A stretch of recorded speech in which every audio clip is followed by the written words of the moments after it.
o FIP de infraestrutura, que é o nosso caso, ele é isento para a pessoa física, tanto na distribuição quanto no ganho de capital. O investidor que compra hoje a cota a 110, amanhã a cota está a 130, ele pode vender a cota, a tributação dele nesse ganho de 20 é zero. Se ele receber as distribuições mensais ao longo desse tempo, o impacto fiscal é zero também. Então, é uma taxa muito alta para um tipo de fundo que é isento. Inclusive no ganho de capital, coisa que, por exemplo, os fundos imobiliários são isentos nas distribuições, mas se a sua cota subir e você vender, você é tributado no crescimento da cota. Olá, eu sou o Renato Fasolino e este é o podcast Tal Investimento.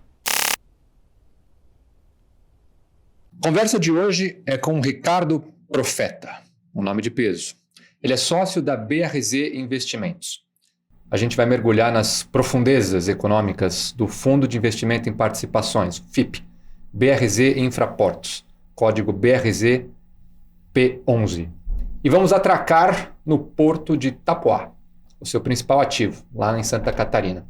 E vamos transferir os containers de conhecimento do Ricardo para os investidores que querem compreender a relação entre capital e infraestrutura, retornos financeiros e o impacto nesse setor que basicamente conecta tudo a todos. Vamos passar pelo contexto, né, dessa tese de investimentos, os resultados do fundo de 2023, falar sobre dividendos, sustentabilidade, perspectivas e além. Então, Ricardo, muito obrigado que você está aqui hoje. Eu que agradeço, Renato. Estou muito feliz de estar aqui. Show de bola. Porto de Itapoá, então. Porto privado que mais cresceu no Brasil em 2023, pelo que eu vi. Por que você não fala um pouquinho sobre localização, quais são os serviços que esse porto presta, que tipo de matéria-prima, de matéria que ele importa e exporta, onde ele está localizado, qual que é a relação com os outros portos. A gente começa com esse contextão aí inicial. Perfeito. Bom, acho que em primeiro lugar vale a pena a gente falar um pouco do que é transportado nesse porto, o que é movimentado lá.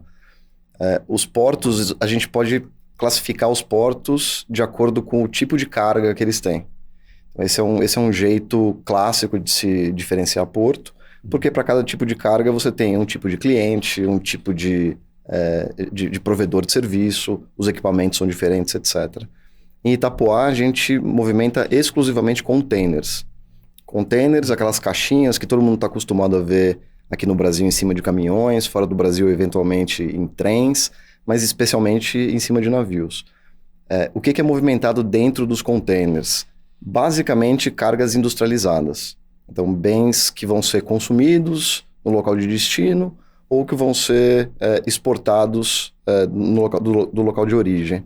Então, do que a gente está falando? A gente está falando de muitos dos itens que a gente consome no nosso dia a dia, que as pessoas consomem no dia a dia. Por exemplo, eventualmente essa caneca chegou no Brasil por um container, esse microfone pode ter chegado no Brasil por um container.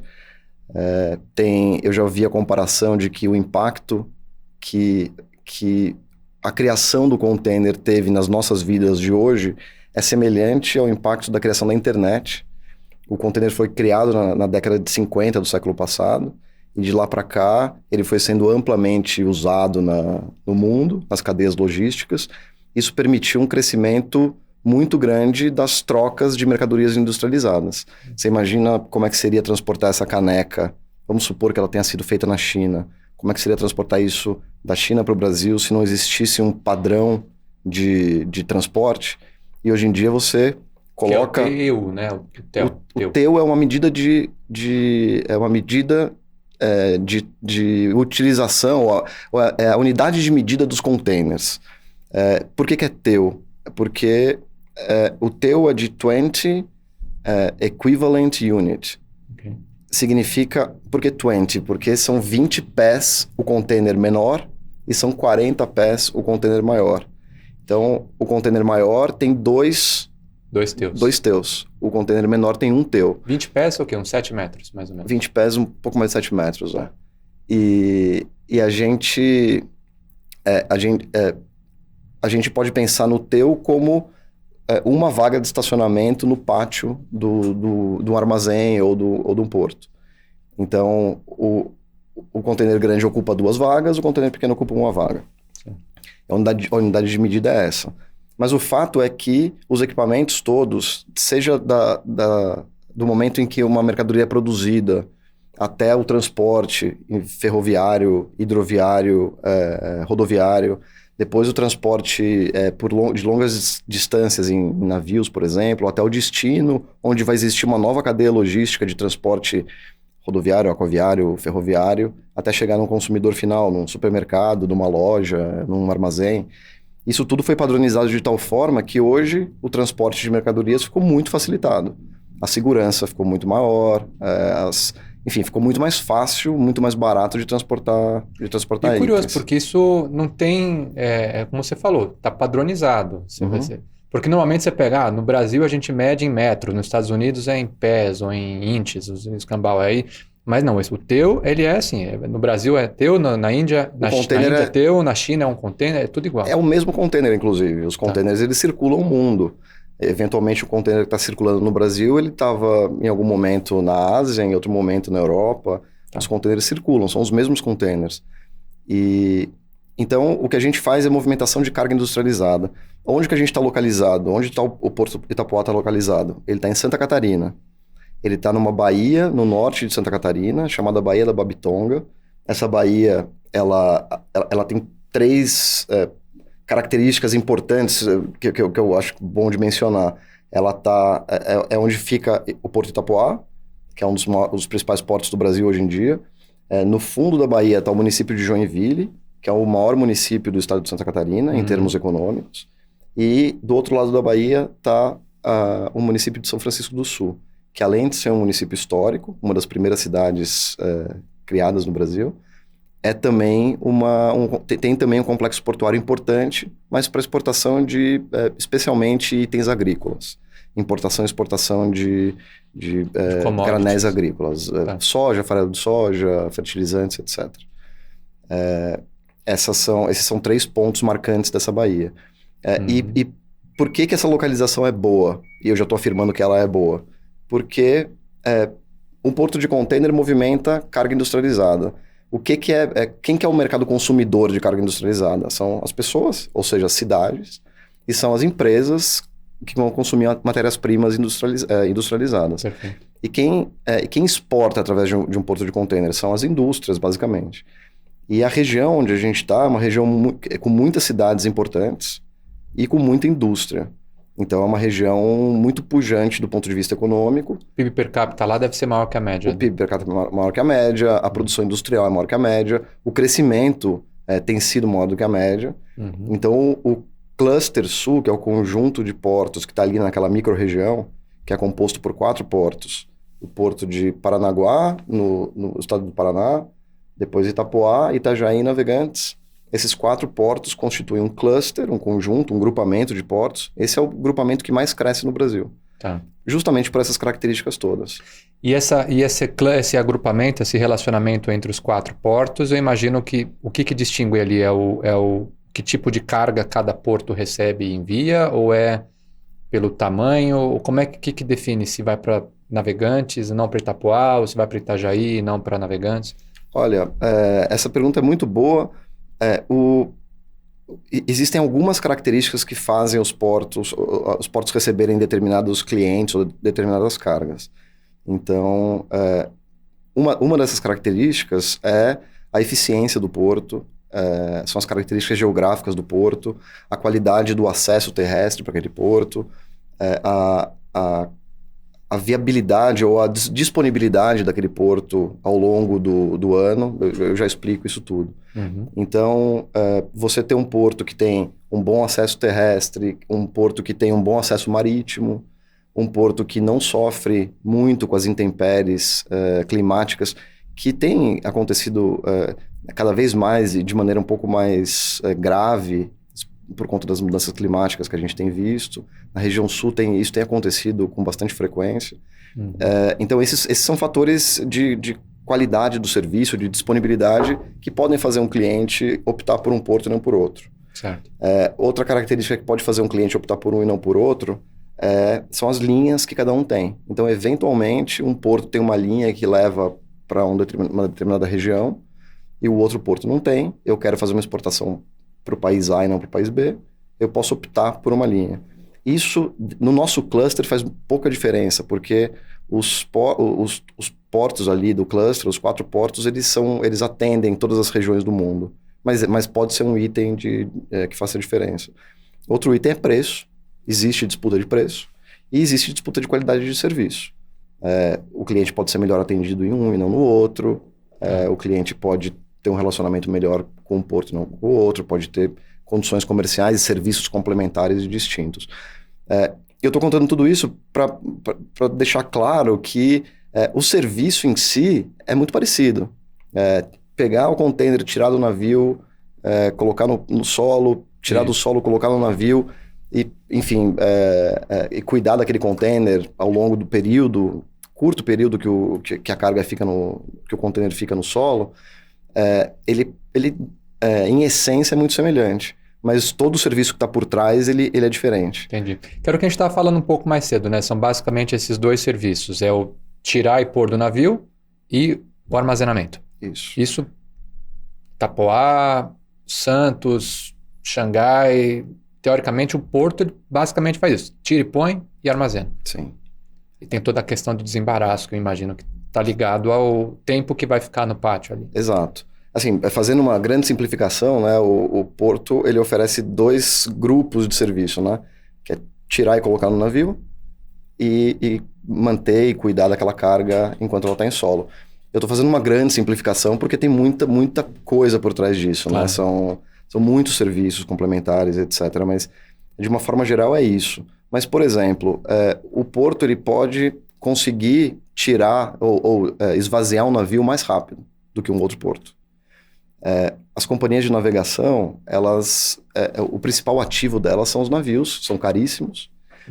E os navios, o navio, quanto menos tempo ele fica num porto, mais eficiente ele vai ser na rota toda que ele faz.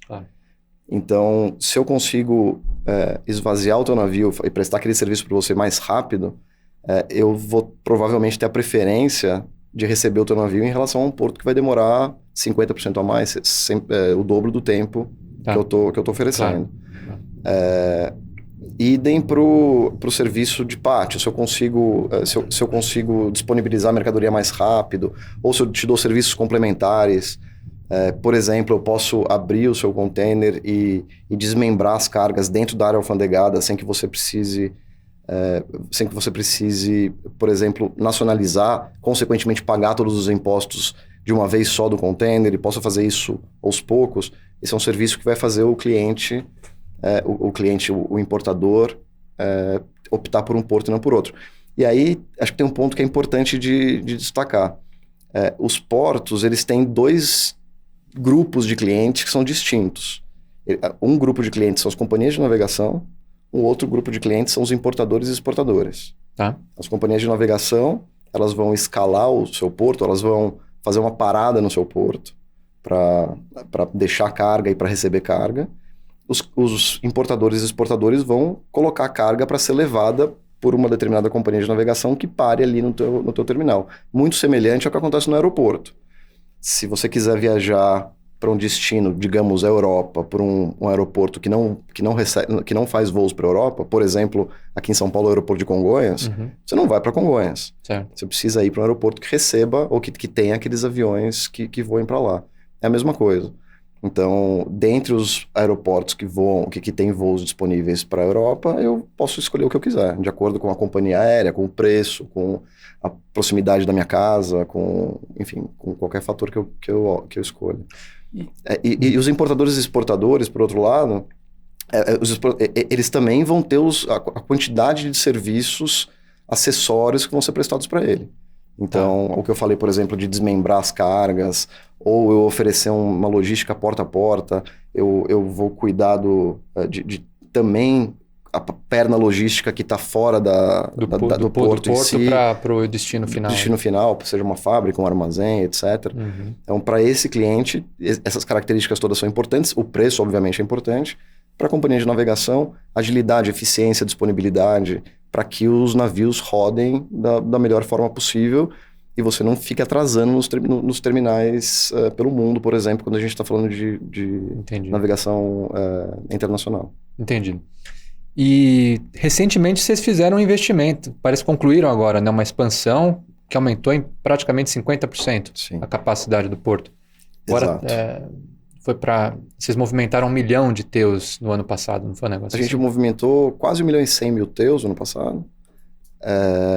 O limite teórico atual do porto, ou até o final do ano passado, estava em 1.200.000 TEUs. Então a gente estava bem perto da nossa capacidade. Uhum. A gente está em vias de entregar, a gente está entregando uma obra, está praticamente pronta, mas existem algumas questões de liberações alfandegárias, etc., que estão acontecendo, mas está em via de ser liberado um crescimento de alguma coisa próxima de 50%. Então a gente iria para entre 1.600.000 e 1.800.000 TEUs de capacidade nominal, com o benefício de estar construindo agora um armazém dentro do terminal, dentro da área alfandegada. A área alfandegada significa que você ainda está com a mercadoria em águas internacionais. Em local internacional. Ok.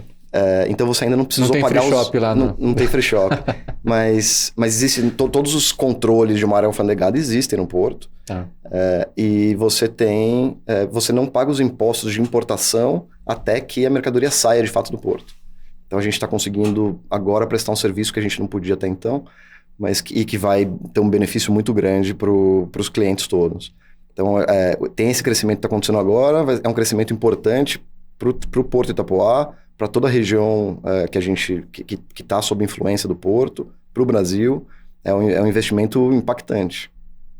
Então vocês estão indo para grosseiramente 1 milhão. E qual que é a expectativa de que esse limite seja atingido daqui quanto tempo, mais ou menos? Você acha que você bate no novo teto aí? Olha, é muito difícil de fazer essa estimativa, porque isso depende de condições macroeconômicas locais, que é o globais, ponto que eu quero chegar agora. Depende de inserção brasileira no mercado, depende da concorrência. Tá. A gente tem crescido muito, o porto tem crescido muito, os portos no Brasil têm crescido muito, os portos de container.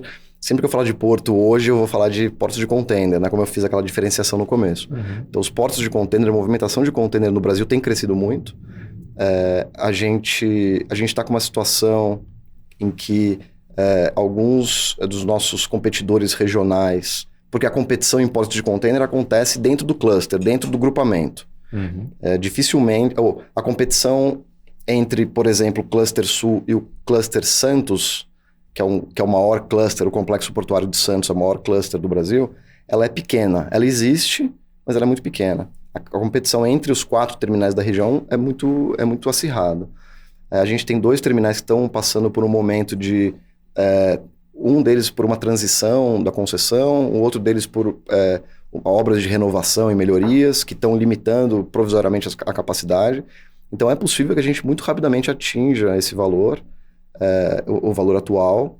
A gente tá trabalhando para que isso aconteça e a gente está trabalhando inclusive para viabilizar novas expansões. Tá. Mas fazer uma previsão a esse respeito é muito complicado, porque cada ano é uma situação diferente. Em macroeconomia, basicamente, que é uma coisa que influencia muito, né? Então vamos falar um pouquinho de macroeconomia. De uma forma talvez simplificada, até porque hoje em dia está muito confuso, né? Agora, novos conflitos geopolíticos. Então, assim, quais que você elencaria, então, assim, os principais indicadores macroeconômicos que conversam com a atividade de um porto? Tá. Então, câmbio, então ficou mais caro, o cara vai importar menos, tipo isso. Qual que é, talvez, explorar câmbio, juros, inflação, não sei, o que você acha que atinge direto o porto? Eu vou começar falando uma outra coisa, se você me permite. Claro. Eu já chego lá. Como eu falei, o container surgiu na década de 1950. Ele surgiu, foi criado, e de lá para cá, mercadorias que não eram transportadas dentro de containers, têm passado a ser. Esse fenômeno se chama containerização de cargas. Então, cargas que eram transportadas de outras maneiras passam para dentro do container. Uhum. Cargas que eventualmente não eram transportadas, porque não fazia sentido logístico, passam para dentro de containers, porque o container viabiliza a cadeia logística daquele tipo de mercadoria.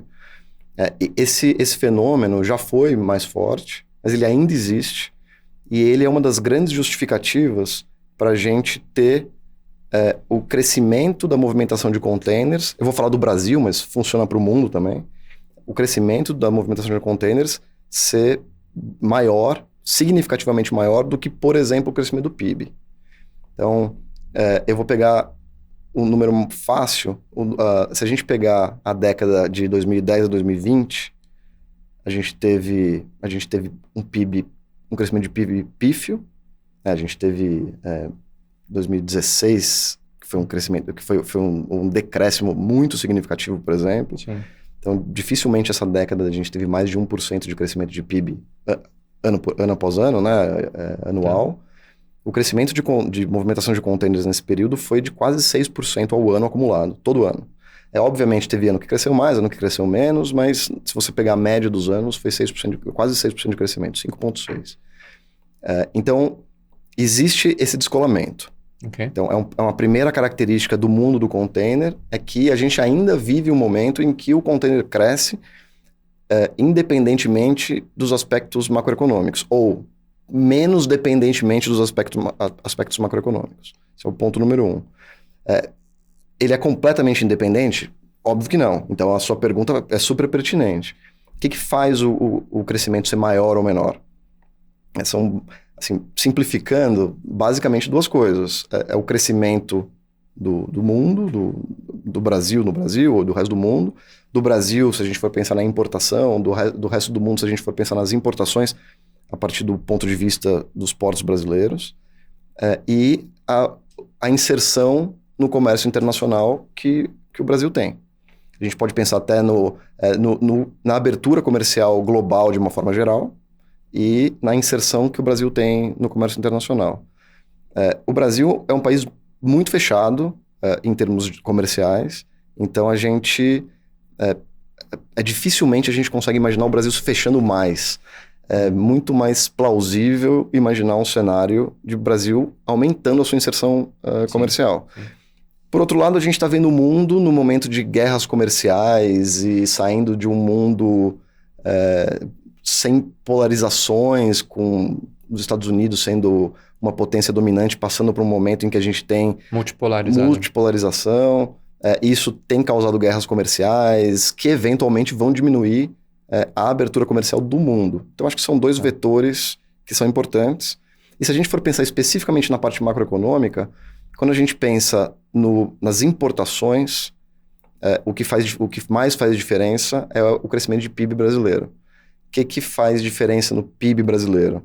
Se a gente tiver taxa de juros menor, isso, de certa forma, incentiva a economia, incentiva o PIB.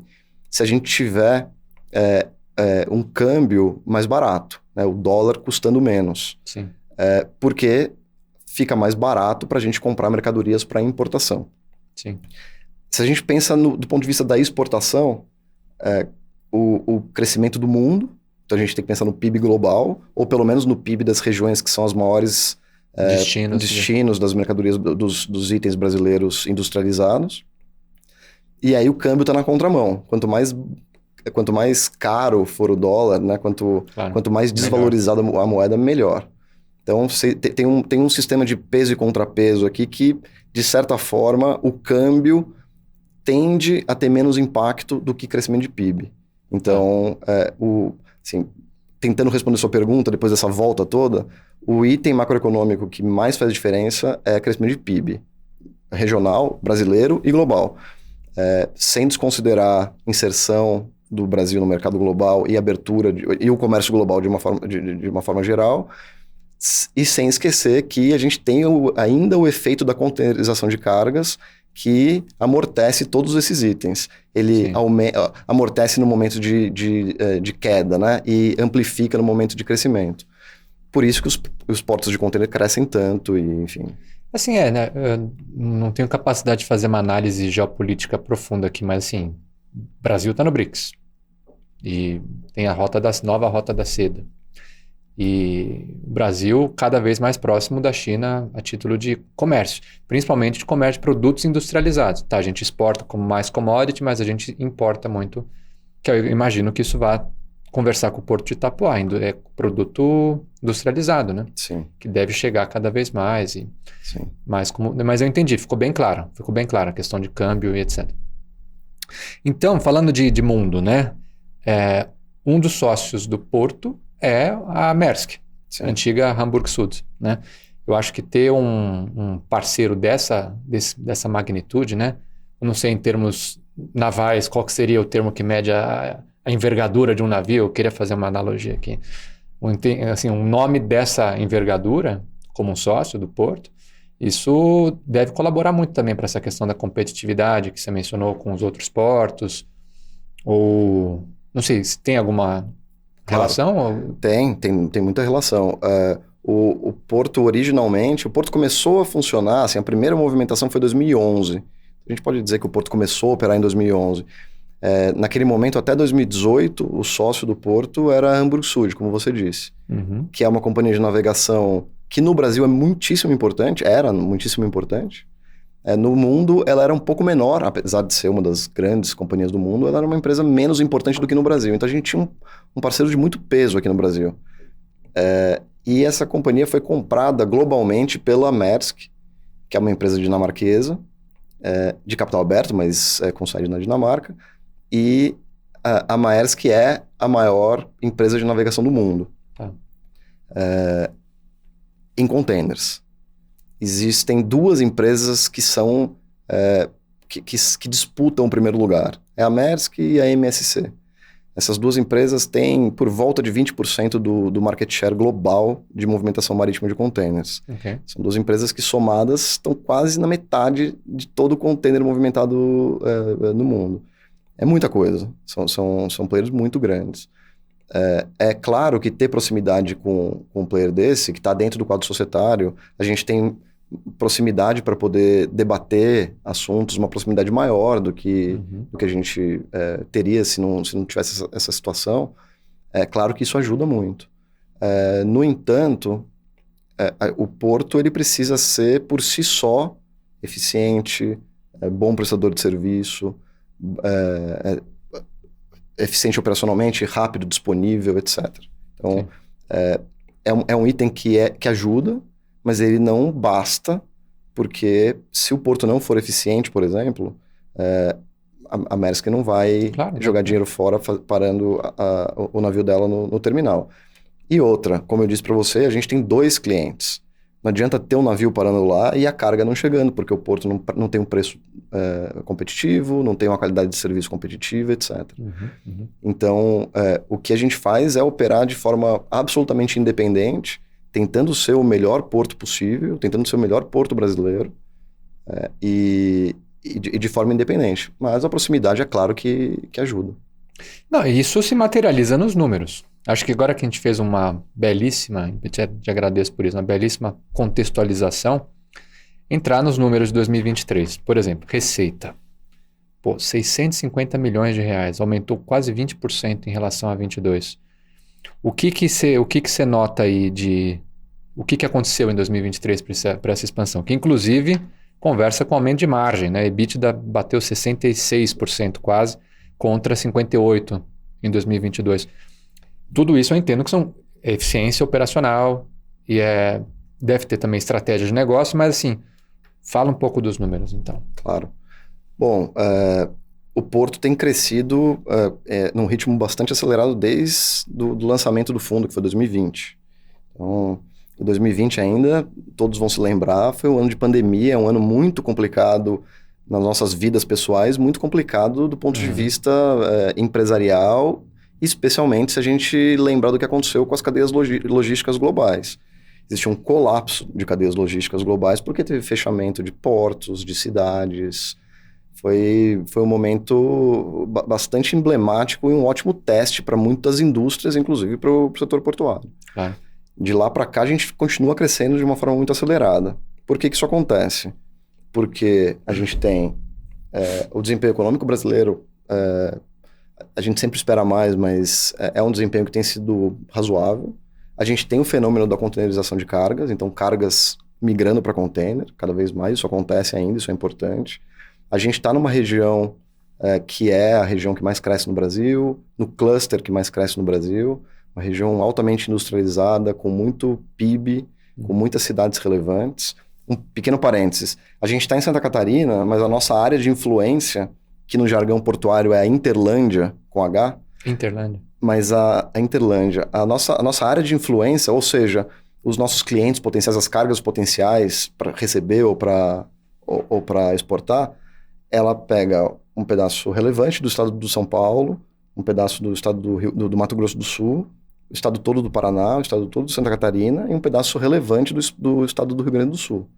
Essa é a nossa área prioritária para pegar carga. Obviamente a gente pode pegar cargas de outras regiões, mas essa área é a área onde a gente de fato é competitivo para disputar carga. É uma região, a região mais rica do Brasil, o estado de São Paulo, o estado do Paraná, Santa Catarina, Mato Grosso do Sul, regiões super importantes, tanto para exportação como para importação. Então, a gente está nessa região que cresce muito. O Porto Itapoá é um porto que tem características tanto da própria infraestrutura, como de prestação de serviço, como da parte empresarial que foi desenvolvida lá, que tem sido desenvolvida lá, que tornam o porto muito competitivo. Te dou alguns exemplos. A gente está numa baía e a gente está, de certa forma, protegido das grandes chuvas, por exemplo, que tem acontecido, que tem fechado, tem ocasionado o fechamento dos outros terminais competidores do nosso. É muito fácil um porto fechar por conta de tempestade, essas coisas? Depende. É que a palavra fácil é difícil. É complexo. Fácil é difícil. É difícil, é complicado. É mais fácil dar um exemplo prático. Dois competidores nossos super importantes são Itajaí e Navegantes. São dois terminais muito tradicionais, competitivos. Itajaí é um terminal com uma importância histórica muito grande no Brasil. Navegantes, um terminal novo como Itapoá é novo, no estado da arte, da tecnologia e do design portuário, etc., como Itapoá. Os dois são terminais que ficam no rio Itajaí, muito perto da foz do rio, mas no rio. São terminais de rio.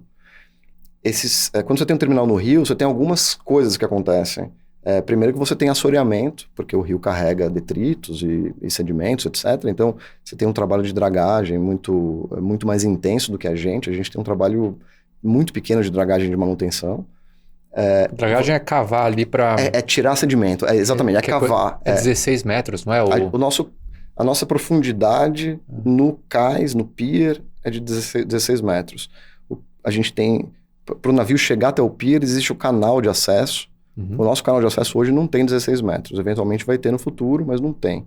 Então, um navio de 16 metros, se ele aparecer ali, ele pode atracar, mas... A gente tem uma limitação por conta do canal de acesso, mas a gente consegue atender os grandes navios que vêm para o Brasil ainda. E a gente tem projetos de aprofundamento. De qualquer forma, voltando, por exemplo, dos dois terminais, quando você tem uma intensidade grande de chuvas ao longo do curso do rio, ou mesmo na própria região em si, o nível da água do rio, o nível do rio sobe, e aquilo pode causar alagamentos na região, no porto, inclusive. Aumenta muito a correnteza no porto, o que dificulta a operação dos navios. Então, esses terminais, eles acabam sendo mais suscetíveis a muita chuva, por exemplo. E muita chuva a gente tem visto com mais frequência, as intensidades todas, né, do calor, do frio, da quantidade de chuva, da seca, a gente tem sentido mais, ano após ano, e isso tem acontecido na nossa região. Então, esses terminais, eles fecham mais do que Itapoá. Itapoá é um porto que muito poucas vezes fecha por questões climáticas. Então, Itapoá fechar é muito difícil. Itajaí e Navegantes fecharem por muita chuva, quando tem um evento de chuvas extremas, acontece com bastante frequência. Acontece de fechar quando existem as chuvas, né? Mas isso acaba tendo impacto. E isso foi uma coisa que no ano passado, por exemplo, aconteceu bastante. A gente teve, até porque a gente estava com o El Niño, El Niño traz muita chuva para a parte do meio para baixo do Brasil, muita seca para cima, e foi um ano de El Niño intenso. Então, ano passado a gente também teve intensificação desses movimentos. Respondendo o que aconteceu no ano passado, né? A gente teve, o Porto de Itajaí está numa transição da concessão, a concessão anterior acabou vencendo, existem processos para tentar colocar um novo concessionário para operar o porto. Enquanto isso, o porto tem movimentado pouco a carga e os outros três terminais da região têm capturado essa carga. Itapoá é um dos que tem conseguido capturar bastante dessa carga. A gente tem o crescimento da região, que viabiliza o crescimento dos terminais também. Uhum. A gente teve um ano de... talvez eu possa usar o termo de estabilidade política econômica, fazendo o seguinte raciocínio. Até as eleições, existia muita instabilidade, porque ninguém sabia o que ia acontecer. Qual fosse o ganhador do pleito, a gente tinha muita dúvida sobre o que ia acontecer. Tendo sido o Lula o vencedor, existia também muita dúvida sobre o que aconteceria. Uhum. E acho que um pedaço grande dessas dúvidas acabou acalmando. E ambientes de mais calmaria em relação a turbulências... Volta a estimular estimula a economia, estimula a importação, exportação, consumo, etc. Uhum. Então, eu acho que a diferença entre as grandes preocupações que a gente tinha em 2022 com um aumento da calmaria, estimulou também fluxo comercial. O porto é um porto que empresarialmente atende muito bem os clientes, a gente tem níveis de satisfação altíssimos com os clientes, a gente tem uma relação muito próxima com todas as companhias de navegação, então a gente tem conseguido fazer um bom trabalho comercial também. Isso tudo junto tem viabilizado o crescimento ano após ano, muito grande, e justifica o crescimento do ano passado. O ano passado foi mais um ano em que esses fatores todos convergiram para esse crescimento grande que a gente teve de faturamento. Não, fenomenal. Não, e vale dizer, lendo o relatório do ano passado, do financeiro, né, e agora esse último trimestral, é realmente impressionante, de verdade. Que me traz até para a próxima pergunta, que é um paradoxo que surgiu na minha cabeça, que eu falei, caramba, o volume de negociação da cota do fundo está aumentando, a TIR é belíssima, mas assim, ainda existe um desconto enorme do valor da cota em relação ao valor patrimonial. Sim. E a gente estava falando um pouco antes sobre questão de ainda haver uma confusão de alguns investidores que acham que é um fundo imobiliário, ao invés Sim. de um fundo de participações. Então, essa pergunta agora é uma pergunta de duas frentes. Primeira, é para você comentar essa, digamos, dicotomia. E segunda, tentar trazer uma lente assim, bem educativa para o investidor que talvez esteja começando a se familiarizar com questões como TIR, com questões como valor de cota, etc. e tal, para realmente trazer esse incentivo de falar, é um excelente negócio que está voando, né, navegando, mas assim, para cima, e com uma atratividade de preço muito grande. Sim. Mas para isso acho que vale explicar talvez o fundamento por trás. Aí. O que é uma cota, o que é uma TIR, por que isso importa, claro. E aí por diante. Claro. Bom, eu vou tentar me organizar aqui para te responder isso tudo, que você me fez uma bateria grande. Legal, e eu te peço ajuda, inclusive, se eu esquecer alguma coisa. Pode deixar. O fundo é um fundo que hoje tem uma participação no Porto de Itapoá. Então, o investidor que compra uma cota do fundo, que é a menor fração possível de ser comprada, é equivalente à ação de uma empresa. Quando você compra uma ação na bolsa, você está comprando um pedacinho de uma empresa. Quando você compra um pedacinho de um fundo, o que você compra é uma cota. Então, acho que essa é a definição didática que eu daria para a cota. Então, quem compra uma cota do fundo está comprando um pedacinho, indiretamente, através de um fundo, está comprando um pedacinho do porto.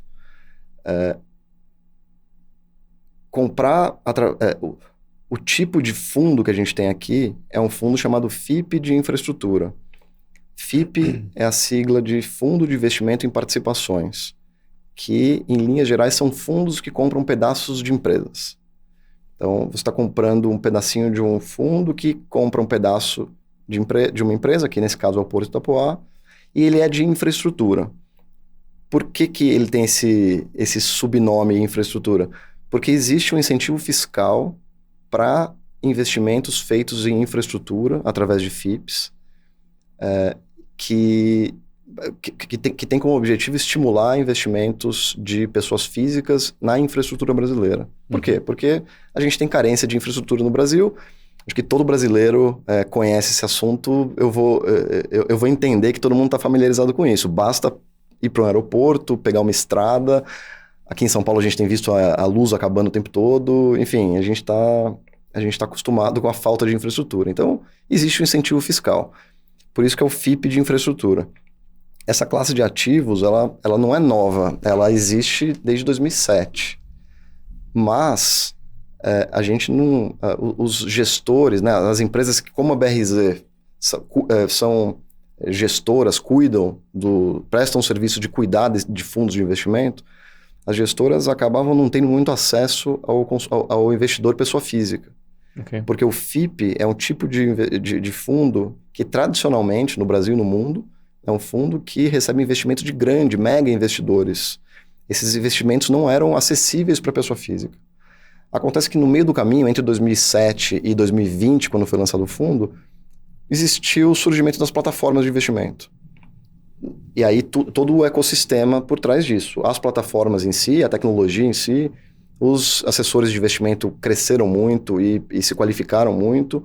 Comunicadores, como é o seu caso, passaram a disponibilizar conhecimento para os investidores. Uhum. Plataformas de comunicação, o YouTube, por exemplo, passaram a ser uma plataforma de comunicação com o público que até então não acessava esse tipo de investimento, passou a acessar. Uhum.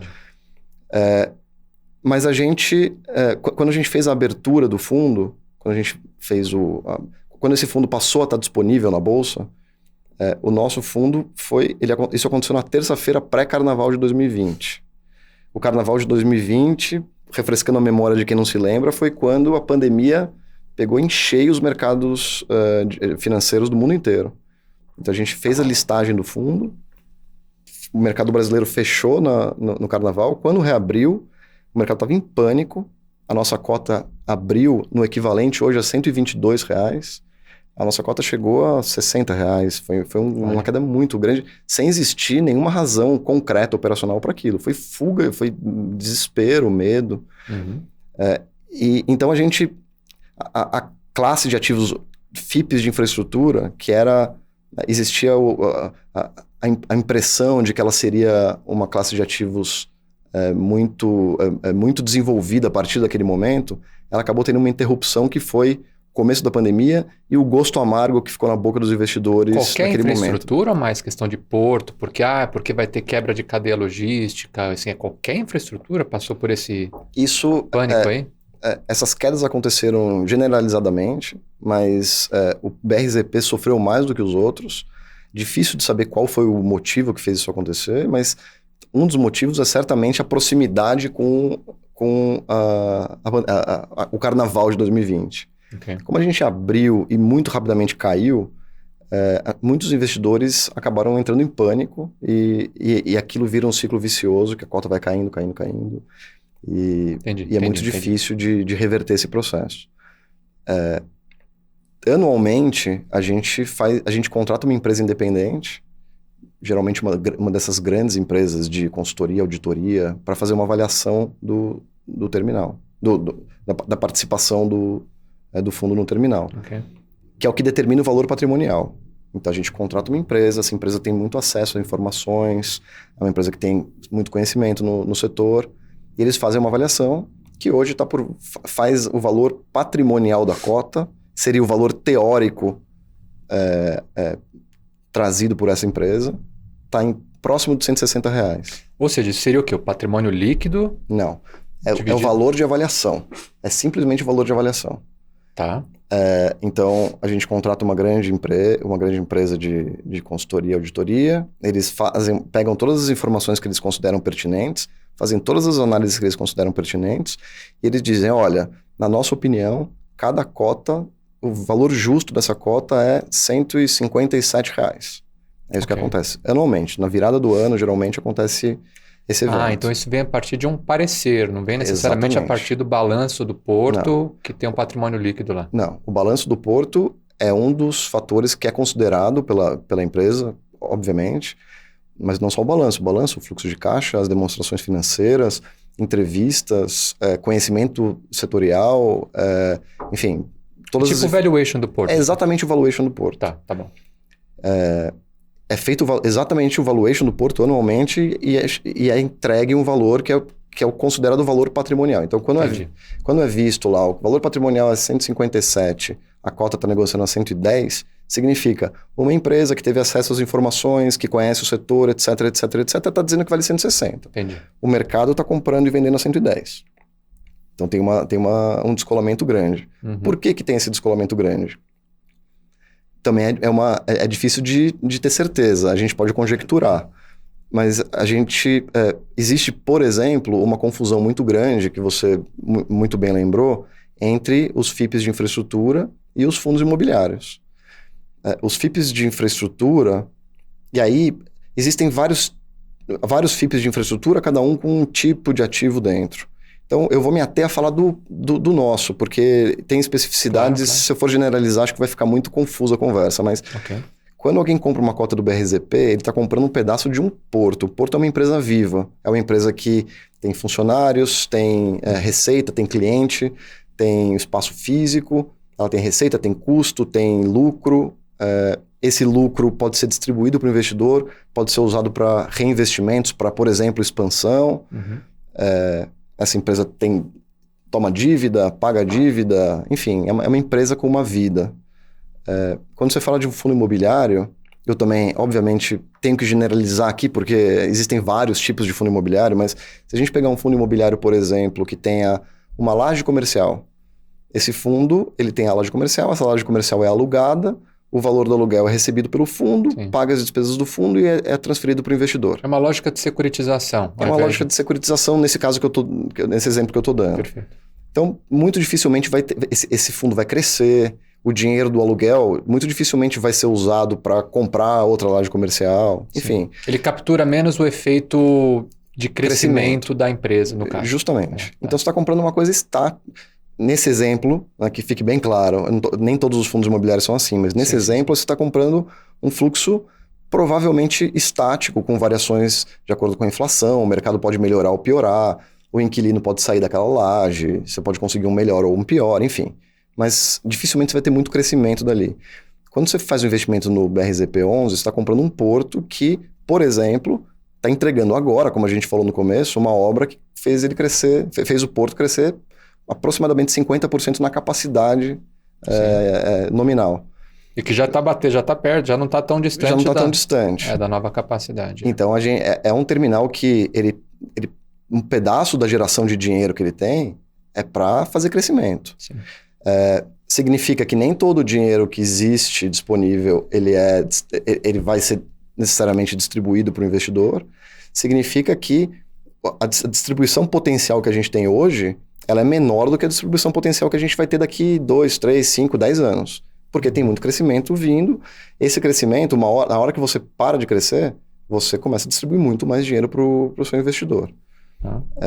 E a gente tem visto esse fenômeno acontecer em Itapoá, no BRZP11. Se você pegar o histórico de distribuições que a gente tem desde 2020 até hoje, é um histórico de muito crescimento. Sim. Muito crescimento. Então, o investidor que olhou para o dividend yield, para a quantidade de dividendo que a gente distribuiu em 2021 e avaliou se aquele era um bom ou mau investimento, ele fez uma avaliação provavelmente equivocada, porque aquela quantidade de dinheiro que a gente distribuiu não tem nada a ver com a quantidade que a gente tem agora, provavelmente nada a ver com a quantidade que a gente vai ter a partir do próximo anúncio que a gente vai fazer ao longo do próximo mês, provavelmente. Tá. Então, fazer uma avaliação do BRZP11 é muito mais parecido com fazer uma avaliação de uma empresa do que fazer uma avaliação de um fundo imobiliário. Perfeito.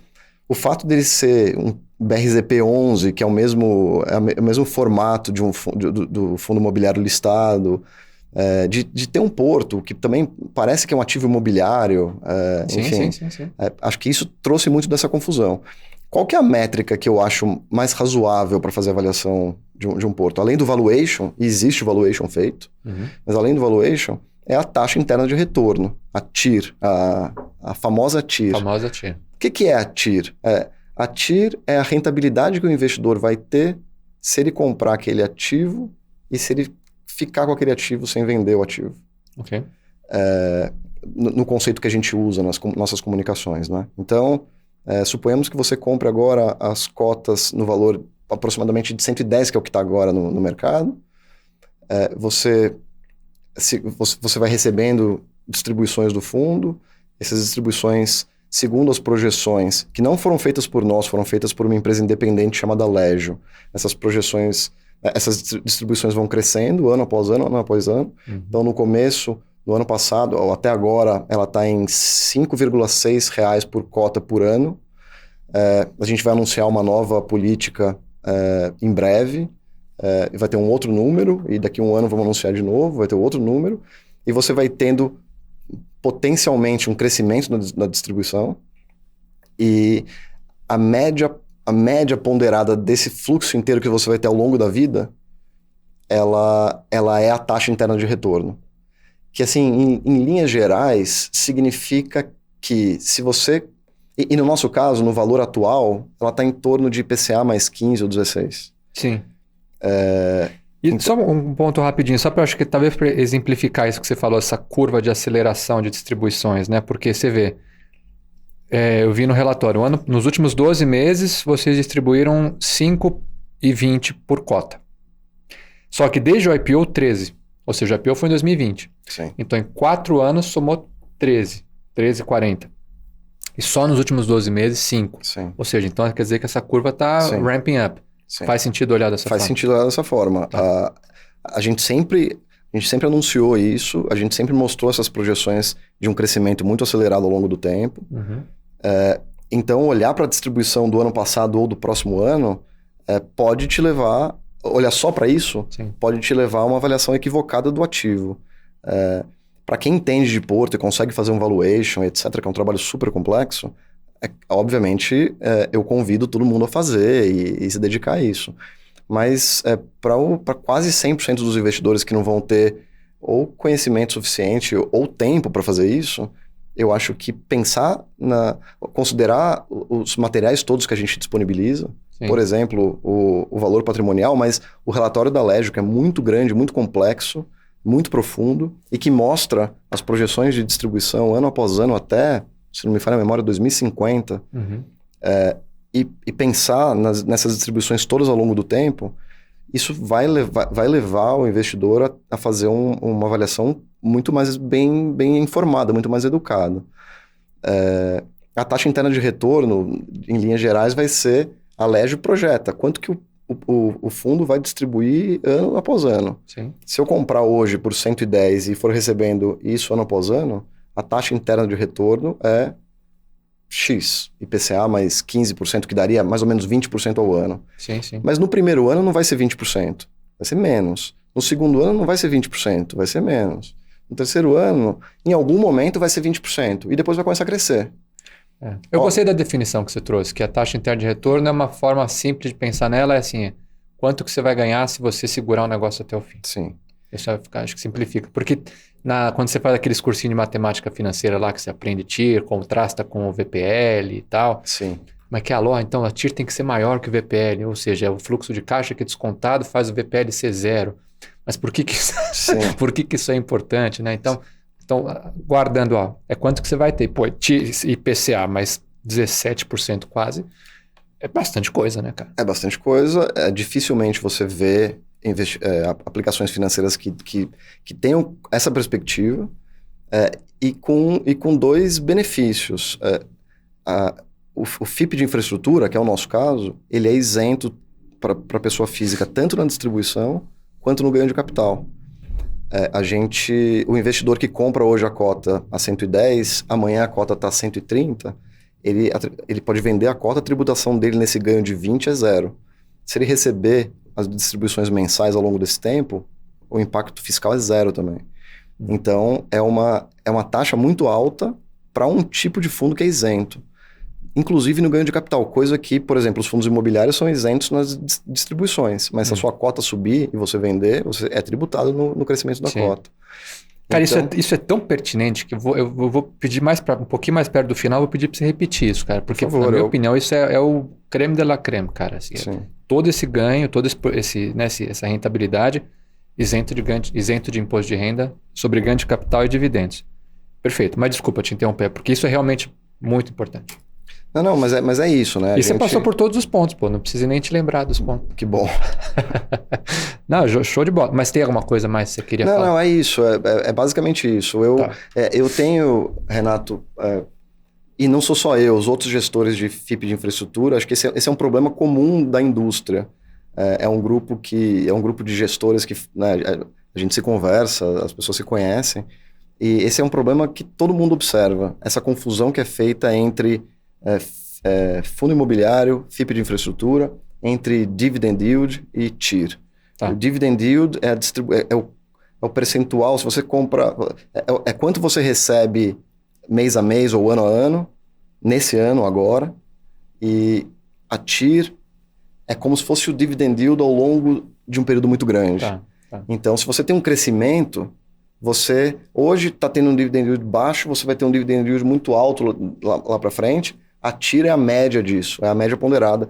É uma simplificação matemática, né? A conta é um pouquinho mais complicada, mas acho que dá para dizer isso. Tá. Você investe hoje, você vai ganhar, por exemplo, 5% no primeiro ano, 7% no segundo, 10% no terceiro, vai subindo. Trazendo isso tudo para a média dessas rentabilidades todas, vai te dar a TIR. E eu acho que conversa muito com a natureza do fundo. Assim, a gente está falando de infraestrutura, a gente está necessariamente falando de algo a longo prazo. Sim. Né? Então, eu ouvindo você falar, me ocorre o seguinte, né? Eu penso assim, um fundo imobiliário, teoricamente, ele é como se fosse um primeiro passo o investidor pós-poupança. Então, o cara está acostumado, a poupancinha é CDI, não, deixa eu evoluir, tá? Fundo imobiliário, porque aí ele está começando a entender a lógica da securitização, questão de receber um dividendo, tal, taxa de administração, tal, estou entendendo isso aqui e tal.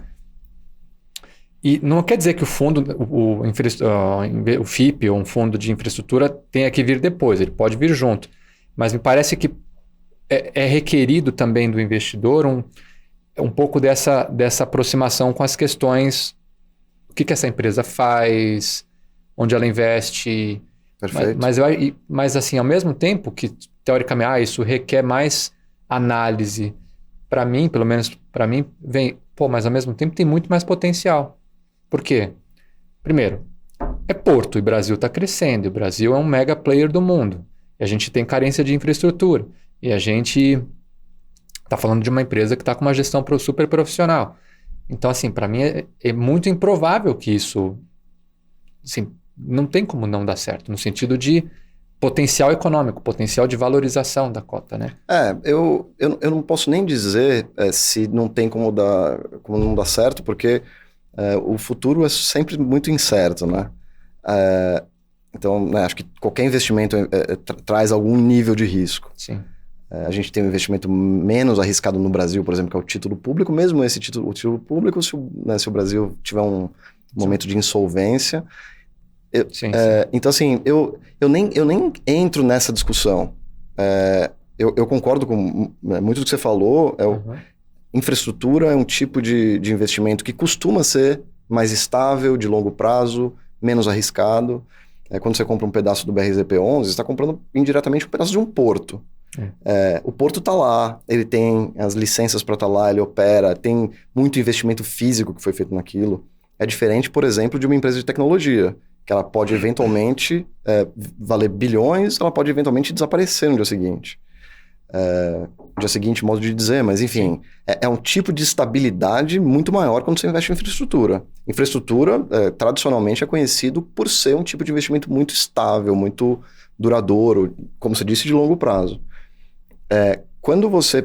Eu gostei do teu jeito de explicar, né? Você tem um investidor da poupança, ele vai investir num CDB, ele vai investir... Quando ele vai colocar o pé num negócio um pouco mais arriscado, o fundo imobiliário parece ser uma ideia boa, porque todo mundo conhece imóvel. A lógica de aluguel é simples. Você está familiarizado com a lógica de aluguel, enfim, a lógica toda que está por ali é simples e existe o benefício fiscal na distribuição. Parece um próximo passo muito razoável. Em algum momento aqui, o investidor vai investir em ações. Para investir em ações, o investidor tem que conhecer o setor, ler relatórios, pelo menos ter alguém que o assessore muito bem, e, enfim, ter um conhecimento por trás ali grande e fazer um acompanhamento grande. Sim. Quando você está falando do FIP de infraestrutura, eu diria que ele está antes do investimento em ações, por algumas questões. Primeiro, porque é o setor de infraestrutura. Então, já é um setor que tem como, por natureza, ser um setor um pouco mais estável. Isso acontece 100% das vezes? Não, claro que não, mas de uma forma geral é um setor mais estável. Você tem... Eu sei que a gente vai passar por isso depois, né? Mas você tem os benefícios fiscais. Então, quando você compra uma ação, você tem que pagar imposto se você tiver ganho de capital. Aqui você está tendo a possibilidade de comprar quase o equivalente a uma ação isenta. Então, eu vi uma vez a brincadeira de que todo mundo conhece a dívida incentivada, né? As debêntures de infraestrutura, os CRIs e CRAs. E aqui é o equity incentivado. É um exemplo de equity incentivado. Em terceiro lugar, quando você compra um FIP, você está comprando também um gestor. Que, se for um bom gestor, ele vai cuidar dos seus interesses e acompanhar aquela empresa e influenciar aquela empresa, etc., da melhor maneira possível para o investidor. Claro. Então, você está comprando, além de estar num setor, um setor costumeiramente mais estável, você ter os incentivos fiscais, você está comprando também um trabalho profissional de gestão daquele teu ativo. Isso tudo garante que você não vai ter, né, vai ganhar dinheiro sempre? Não tem como garantir. Mas isso eu acho que são mitigantes do risco que você corre ao comprar uma ação, por exemplo. Claro. Simplifica o processo. O investidor ele não precisa entender muito de Porto para comprar uma cota do BRZP11. Ele pode ler os relatórios que a gente tem disponíveis, ver os materiais que a gente divulga, assistir as divulgações que a gente faz em canais como o seu, e ele pode formar uma opinião que eventualmente vai levá-lo a querer comprar cotas daquele fundo. Perfeito. Numa ação você não tem nem o benefício fiscal, nem essa camada de ter um gestor que vai fazer aquele acompanhamento para você. Então, você tem o RI, que via de regra é um departamento que não tem tanta proximidade. Normalmente, diria a maior parte, não está tão perto do investidor pessoa física assim, né? Sim. São mais os grandes fundos, Sim. Fora o lado societário, CVMs da vida. E nesse caso, a gente está falando de um fundo que basicamente é de pessoas físicas, porque o benefício fiscal é para as pessoas físicas. Perfeito. Então, a gente tem uma base de pessoas físicas. Então, deixa eu te falar de uma outra coisa que pessoa física gosta muito, de sustentabilidade, né? E vi aqui, tem uma matéria que diz, vocês foram o primeiro porto do Brasil a inserir crédito de carbono no transporte. Então, contar um pouquinho dessa história e como é que a lógica, de forma simples, como é que funciona isso e por que isso é importante. Olha, a gente está num mundo, né, Renato, que no meio dessa conversa já surgiu mudança climática, impacto de mudança climática no setor portuário, que aposto que é um tipo de assunto que grande parte dos investidores nunca nem pensou a respeito. Agora é óbvio, né? Chove, alaga o porto, claro que fecha o porto, mas quais são os impactos que essas mudanças climáticas estão trazendo nas nossas vidas, né? Quais são os impactos na nossa vida de hoje? Quais os impactos na vida das pessoas que estão mais sujeitas a isso, seja por questões econômicas ou questões geográficas. Tem gente que mora em ilhas que estão desaparecendo, tem gente que mora em costas que em época de chuva são super perigosas. A gente infelizmente assiste isso aqui no Brasil, no mundo inteiro, mas aqui a gente está muito perto disso, a gente vê isso acontecendo. A gente não tem tanto desastre, não tem tanto terremoto ou vulcão, mas por falta de infraestrutura, tem muitos desses problemas. A gente tem muitos desses problemas, esses problemas estão ficando cada vez mais comuns. E então, eu acho que, em primeiro lugar, eu, pelo menos, me sinto responsável por fazer alguma coisa.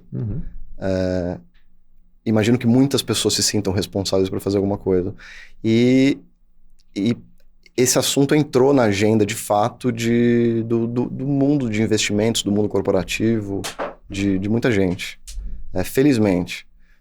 Acho que tem muita gente que trata isso apenas como uma caixinha para fazer para fazer um tique, mas tem gente que de fato tem tentado fazer alguma coisa concreta. Sim. Na BRZ, esse assunto sempre foi super importante para a gente. A gente foi a gestora de um fundo de investimento em participações que tinha como nome Brasil Sustentabilidade FIP. Era um fundo para investir em projetos que trouxessem impactos positivos, ambientais ou sociais. Esse é um fundo de 2010. Então, assim, a sigla ESG não existia ainda. Então, acho que Isso mostra um pouco da nossa preocupação. E o Porto tem muito dessa preocupação. Além de estar numa região maravilhosa, assim, basta olhar para o Porto para entender uma espécie de simbiose com a natureza da região. É uma região linda, muito viva, com muita natureza. É Baía do qual que é o nome? Da Babitonga. Babitonga. É uma região muito linda, uma região com muita natureza. Tá. O Porto foi construído com critérios de minimizar o impacto ambiental, obviamente, senão não seria autorizado, mas... E o Porto sempre, desde o começo, teve preocupação em trazer impacto positivo, em minimizar os impactos eventualmente negativos que ele pudesse ter e maximizar todos os impactos positivos. Então, existe uma reserva florestal de Mata Atlântica maior do estado de Santa Catarina, por exemplo, que um pedaço foi... não é do Porto, foi doado para uma ONG, mas que cuida disso, enfim, foi doado para o Porto. Legal. Muitos projetos sociais, muitos projetos de inclusão. Existe o projeto das mulheres portuárias, por exemplo, que é um projeto muito bonito de trazer as mulheres para a atividade portuária, que é uma atividade tradicionalmente masculina, né? Então, existem projetos de inclusão social, existem projetos de preservação ambiental, enfim... O Porto é muito próximo da comunidade. O Porto é a principal atividade econômica do município de Itapoá, que é um município pequeno. O quinto município que mais cresceu no Brasil no ano passado. Então, o município tem crescido muito, em grande medida por conta da atividade do Porto. Legal.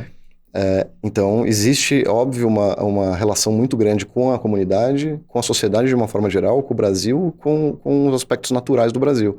Além disso, o Porto está numa região que tem sofrido com questões climáticas. Como eu falei para vocês, os nossos competidores têm sofrido mais, e têm sofrido, assim, de fato nas operações, mas cidades muito próximas do estado de Santa Catarina sofrem muito com chuva, com alagamento. A gente acompanha isso pela mídia. Então, o Porto sempre teve uma preocupação muito grande. Eu estou dando uma volta para contar que é mais do que zerar as emissões de quem importa. Perfeito. Existem muitos projetos. O site do Porto é muito rico nas atividades sociais e ambientais do terminal. A gente tenta divulgar também via mídias sociais ou conversas como essa que eu estou tendo aqui, esse tipo de atividade. E o Porto, hoje em dia, oferece para os clientes que eles zerem as emissões que foram feitas através do processo de transporte das cargas na cadeia logística. Basicamente, você estima o quanto de tonelada de carbono, CO2 vai impactar e já adiciona isso no valor do transporte. Exatamente. Então, existem empresas que fazem esse processo de zeragem e é um serviço adicional. Sim. Não é um serviço obrigatório, porque isso ainda é uma questão que está sendo adotada pelas empresas, mas o fato disso já ser ofertado e já ser consumido, ou já ser comprado, é extremamente impactante. Sim. Espero que esse tipo de questão e de atitude se prolifere e que daqui a pouco a gente veja as mudanças climáticas pelo menos sendo minimizadas ou revertidas. Sim. Mas é isso, é uma preocupação muito maior do que essa e que espero que todo mundo tenha. Show de bola. E tem o lance também da migração energética, né? Vocês estão migrando para energia renovável só. Sim. Como é que é? Qual que foi o investimento? Eu vi um negócio tal de IREC, que tem um guindaste novo ali, um artefato de transporte de TUs ali, que é 100% movimentado por energia solar, isso é novidade. Como é que está sendo essa migração? A gente ainda tem na matriz energética... A matriz energética brasileira é uma das mais limpas do mundo, né? A gente tem... Se a gente pensar na matriz como um todo, a gente tem quase metade de geração renovável. Por questões... Não porque o Brasil sempre se preocupou com esse ponto, mas porque o Brasil tinha muito potencial de geração hídrica, né?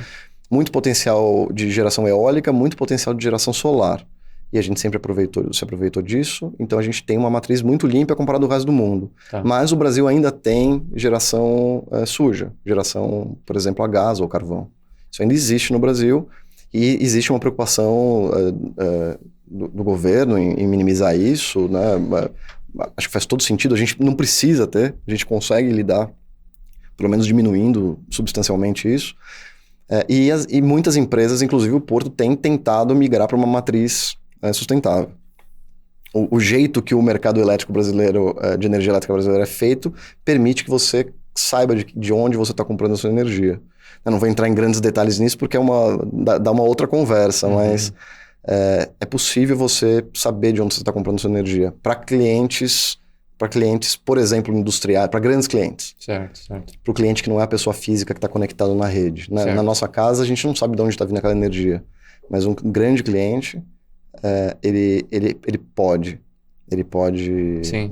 São os clientes livres. Se você me permite até fazer uma analogia que é meio besta, assim, mas da mesma forma que a pessoa física não sabe a conta dela de luz ali, da onde que está vindo aquela energia, se é carvão, seja lá o que for, via de regra, pensando no mundo de investimentos, né?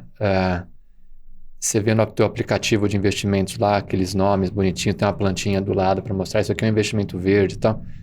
Eu sei lá de onde que é verde nessa história. Sim. Então, falta um pouco dessa visibilidade. E eu achei muito legal esses pontos que você trouxe, né? Sobre relacionamento com ONG para preservação da floresta, mulheres portuárias. Porque isso você começa, você traz os elementos que comprovam que é um investimento rentável e é um investimento sustentável. Isso é muito legal. Sim. Isso é muito legal.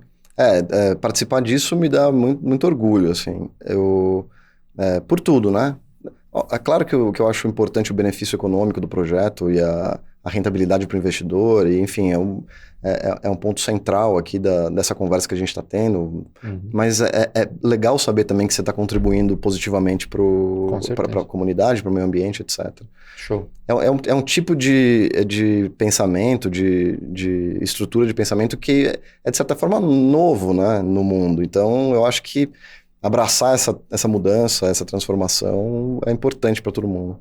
Que foi até um pouco a gente estava falando um pouco antes, um pouco do que me motivou a criar esse podcast, assim, porque quando a gente pensa em mercado financeiro, historicamente isso, né, é meio binomial, é meio binário, assim, no sentido de tá rendendo mais, tá rendendo menos, vou escolher o que rende mais. Então, agora que você tem esse fator novo, sustentável, tá, então tem aquele ativo que me dá, sei lá, 15% ao ano, só que não sei se é verde, tem aquele que eu sei que é verde, mas me dá 14,98%.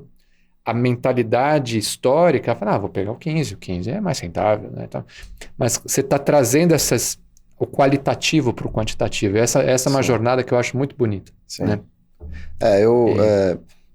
E necessária, né? Sim, completamente necessária.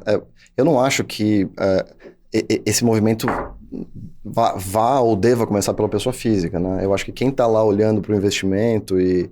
É claro que pessoas mais engajadas vão embarcar nessa, mas eu acho que, em primeiro lugar, quem tem que cuidar disso são as empresas. Óbvio que seria melhor se todo mundo pudesse cuidar ao mesmo tempo, mas a rede, a cronologia que eu vejo é isso ficando mais importante nas empresas, ficando mais importante nas instituições, no investidor institucional, por exemplo, ficando mais importante no mundo financeiro, e isso vai sendo premiado para o resto até que se chegue na pessoa física. Certo. Mas é claro que é bom poder oferecer alguma coisa desse tipo para uma pessoa física que esteja interessada no assunto. Eu acho que pouca gente vai deixar de ter rentabilidade hoje porque tem um benefício ambiental social. Existem essas pessoas, felizmente, mas eu acho que o mundo das finanças de pessoas físicas ainda não é movimentado por isso. Mas vai ser.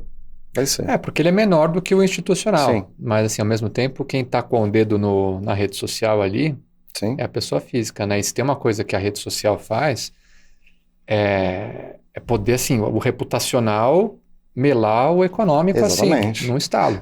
Justamente por isso que provavelmente isso começa já começou pelas empresas, pelas instituições, né? Sim. Porque existem pessoas físicas, felizmente, preocupadas com esse assunto. Sim. E a opinião, todo mundo tem voz hoje, né? Sim. E então as questões reputacionais mudaram. Com certeza. Então, já meio que vamos caminhando pro grande finale da nossa conversa aqui. Então, a gente já viu, é uma belíssima história, te parabenizo, cara, realmente impressionante.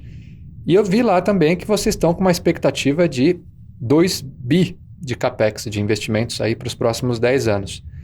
É uma alavancagem baixíssima também, que eu vi que vocês têm 1,5 vezes EBITDA só de dívida, mas esse CAPEX de 10 anos, Ou onde que você vai ver ele sendo direcionado? Bom, casando com aquela conversa anterior, né? Aqui não é um fundo imobiliário que tem uma laje comercial. Aqui é uma empresa viva, é uma empresa de infraestrutura e uma empresa com muito crescimento, numa região que cresce muito, com um tipo de atividade que cresce muito, enfim. Acho que a gente cobriu isso bastante. Sim. A gente está entregando uma obra de crescimento agora, então já foi investido uma quantidade substancial de dinheiro para essa obra que faz o porto crescer o potencial em mais ou menos 50%. E a gente ainda vê novos investimentos potenciais para trazer novos crescimentos. Okay. Existem investimentos em área, existe então em crescer a área, o pátio do terminal, né, a área em terra do terminal, crescer o cais do terminal, para permitir que mais navios sejam movimentados ao mesmo tempo. Existem investimentos em melhorar as tecnologias do terminal. Então você pode fazer renovações de equipamentos, você pode fazer equipamentos mais econômicos, mais eficientes, enfim. Tem uma série de investimentos que podem existir, que podem e provavelmente vão acontecer ao longo dos próximos anos, por isso que a gente tem essa estimativa. Certo. Lembrando que você trouxe lá o número de IPCA mais 16 na TIR, né? Que é o número que a gente divulga por conta do trabalho que a Legio fez. A Legio não considera mais crescimentos além desse que a gente está entregando agora. Então são crescimentos que eventualmente podem trazer mais benefício econômico para o investidor. Ok. A gente tá numa região que é uma região nova do ponto de vista portuário.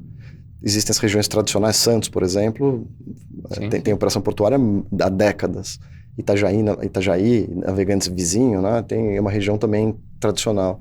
Itapoá é uma região que não tinha atividade portuária, não tinha nada de porto. Foi construído um porto no meio de uma região que era uma região de reflorestamento, de produção rural, é um município de veraneio para pessoas do estado de Santa Catarina e de Curitiba.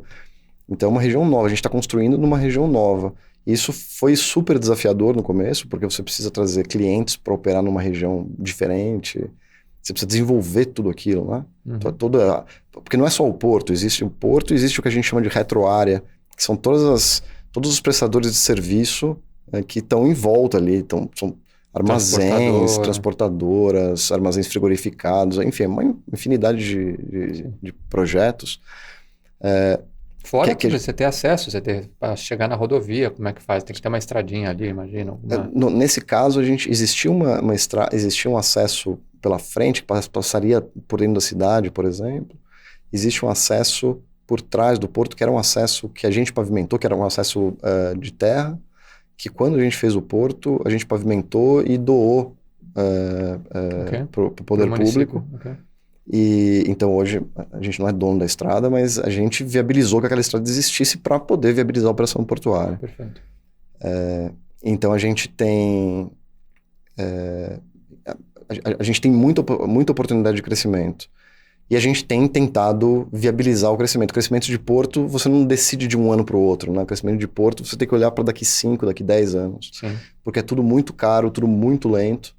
E se a gente hoje não estiver preocupado com o que vai ser do porto daqui 10 anos, quando chegar daqui 10 anos, a gente não vai conseguir fazer. Então, é um projeto de planejamento com muita antecedência, é um processo que acontece com muita frequência, e o porto tem feito isso muito bem. Show de bola.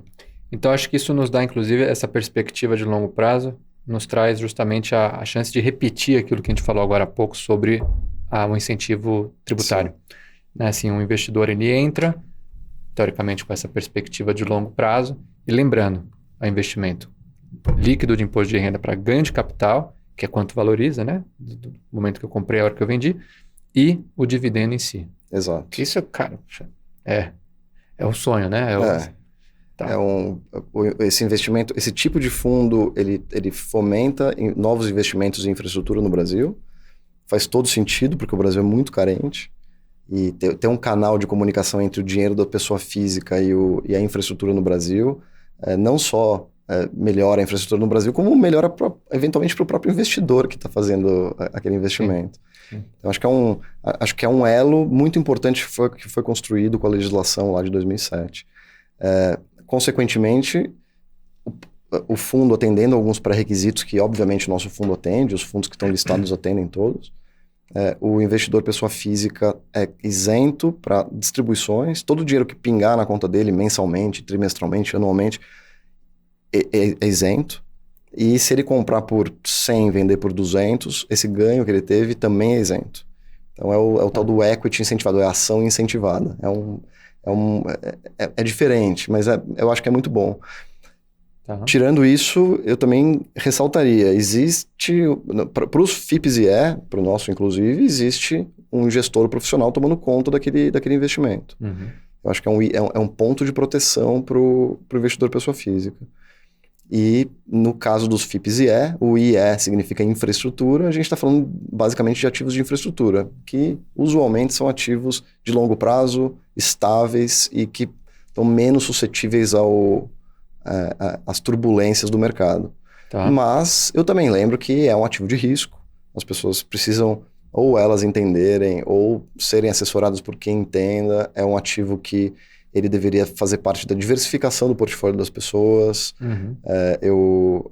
Eu acho que as pessoas têm que investir com responsabilidade, especialmente se elas estão de fato olhando para o longo prazo. Sim. Como aqui é um ativo de longo prazo, eu acho que vale a pena considerar o BRZP11 no seu portfólio com responsabilidade, sabendo o que está sendo feito, sendo bem assessorado. Tem muitos assessores bons hoje em dia que podem orientar o investidor. Tem muito material disponível para quem quer fazer esse trabalho por conta própria. A gente tem um site do fundo que é o www.brzinfraportos.com.br. Okay. Esse site tem todas as informações que a gente divulga, relatórios mensais, relatórios anuais, webcasts que a gente faz, informações das finanças do Porto, notícias, enfim, tudo que a gente considera relevante. E tem muito material lá, inclusive o próprio relatório que a Legio fez, que tem projeções relativamente atuais. Isso foi feito faz um pouco menos de 2 anos, mas tem as projeções todas, um material de leitura importante, mas para quem quiser olhar só os números, eles estão lá também. Para quem estiver interessado em entender profundamente do setor portuário, do ativo, etc., o material está disponível, é público. www.brzinfraportos.com.br. Isso. www.brzinfraportos.com.br. Então tá, obrigado. A gente estava falando um pouquinho antes, né? O Abu Janra é o meu herói, né? E então, ao invés de te perguntar assim, o que é a vida, eu vou talvez encerrar as minhas perguntas aí, deixar um espaço aberto para você. Eu sempre gosto de trazer isso no final, assim, qual que é o mundo que você gostaria de viver ou deixar para seus filhos, né? Com base nesse legado que você está construindo aqui, qual que é essa visão de um mundo melhor, como é que isso vai contribuir para esse mundo melhor. E, enfim, responder agora, mas assim, o Ricardo, vai reforçando, hein? Profeta, né? O Ricardo, profeta.